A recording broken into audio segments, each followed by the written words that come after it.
Okay, so in this video I'm going to show you how to conduct a task analysis. We're going to be conducting this task analysis in the form of a mind map. So I've just written task analysis in the middle of my page, so I just know that this is what this is. This is my title. So for this video I'm going to need an example of a task, and our task is to design a clock for a specific person.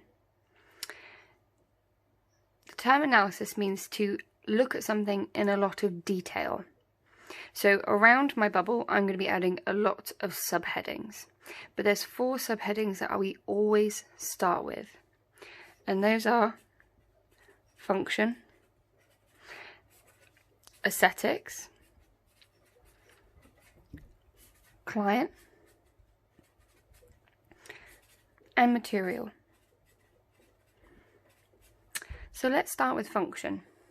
So let's just remind ourselves as to what function means. Function is what something does. So how it works. And we are making a clock. So we've got to think about what will the function of our clock be. The wonderful thing about a task analysis is you can write lots of different possibilities and thoughts. So for example, to me, the function of a clock is to tell time. But remember, we are investigating something in a lot of detail. We're analysing this. So what else could a clock do? What else could it be? Personally, I think it can also look good. So that gives it the job of being decorative. The other wonderful thing about task analysis and using it or creating one in the form of a mind map is all of your considerations can just continue to branch off. So for example, here I've put looks good, forgot the S, and then I've just said that that means it's decorative. I've branched off looks good. To me, if it looks good, it might also be colourful. There you go, see? Branching it off. And you can just continue to do that. You can just continue to add other considerations that follow on, a bit like a waterfall. But for now I'm just going to focus a bit more on function. So far I've got to tell time, and it looks good. Remember I said you can have lots of different considerations on a mind map or a task analysis, sorry. I'm going to leave this one blank, but you should have at least 3 per heading. So I'm going to leave this one blank for you to have a think of. Next one is aesthetics. And if you can't remember what aesthetics means, it's just what something looks like. So in this case, we're going to be thinking about a clock, because again, that is what we're making. So what could the clock that you are making look like? Now, you may already have an idea. You may already decide that you want it to be, let's go for unicorn themed. You may already have decided that for colours, you want pink. You may have already decided that it's going to have some kind of sparkle to it. Who doesn't love a bit of glitter? However, we are analysing this task. We need to add more considerations. So aesthetics can have lots of different ideas. So even if you're set in stone that this is what you want to do, you still need to show that you've thought of other ideas and other possibilities. So for example, it could be inspired by a specific game, such as Among Us, Fortnite, or maybe something that's more retro, like Tetris. If you don't know what Tetris is, Google it. And again, loads of other possibilities. It could be to do with sports. It could be to do with animals.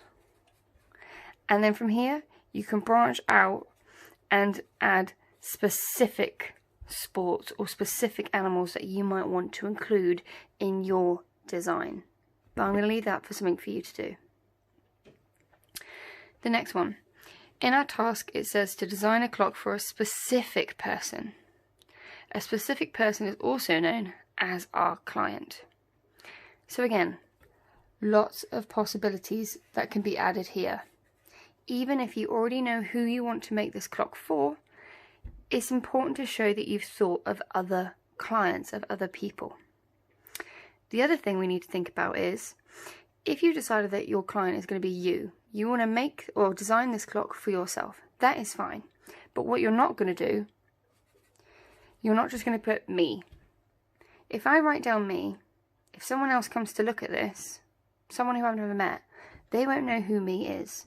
So that is far too vague. So what you need to do is you need to describe yourself.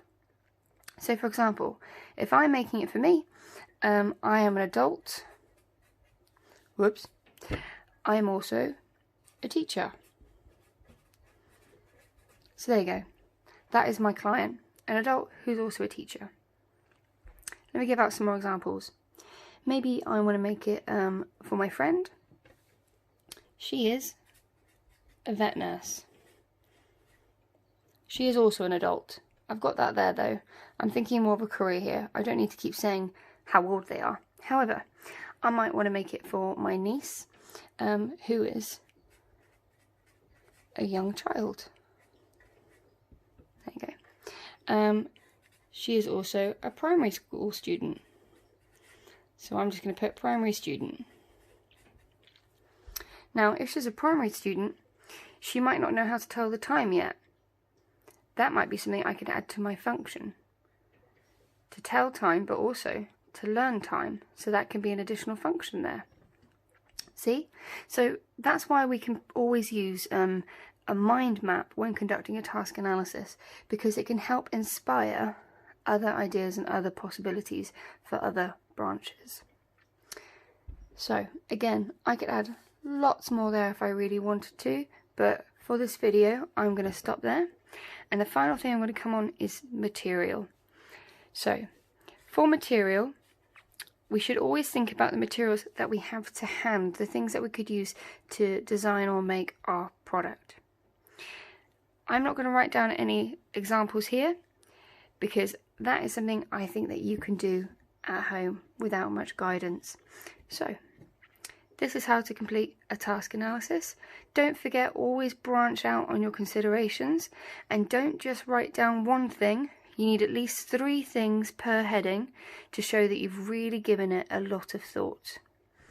Hope you found this useful, and have fun.